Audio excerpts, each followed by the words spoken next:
yenye faida na sisi ndiyo kutekeleza wajibu wetu ambao Allah ametupa dhamana hiyo kuitimize vilivyo.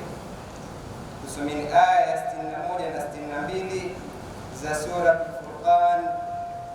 Tabarakalladhi ja'ala fis samai buruja wa ja'ala fiha sirajan wa qamaran munira wa huwa alladhi ja'ala al-layla wan-nahara khilfatan liman arada an yadhakkara aw arada shukura. Maana yake ni kwamba ametukuka Mola aliyezijalia nyota mbinguni, akajalia humo taa na mwezi unaong'ara. Ndiye aliyefanya usiku na mchana kufuatana na kwa nafuu ya anayetaka kukumbuka au anayetaka kushukuru. Ndugu Waislamu, mtu yoyote anapokuwa nayo nafasi na faragha ya wakati, huwa amepata chanzo cha kufikiria mafanikio ya maisha.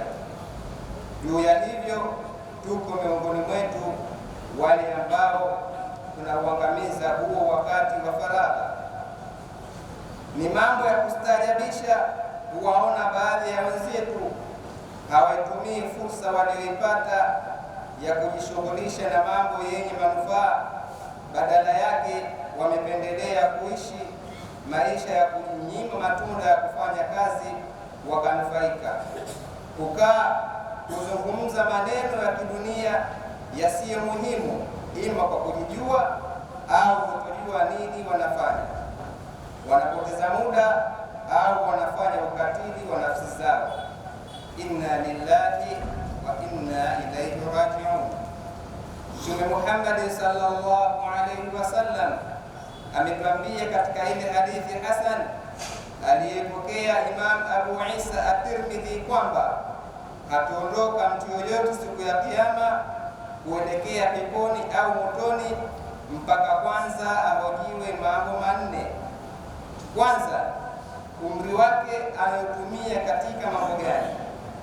Pili, ujana wake ameutumia vipi?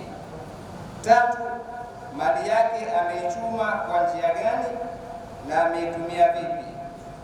Jambo la nne, alipopata elimu alitumia katika mambo yapi? Dawa ya kuvuka salama ni kila mmoja wetu ajirekebishe, atubie haraka iwezekanavyo. Wassalamu alaikum wa rahmatullahi wa barakatuh.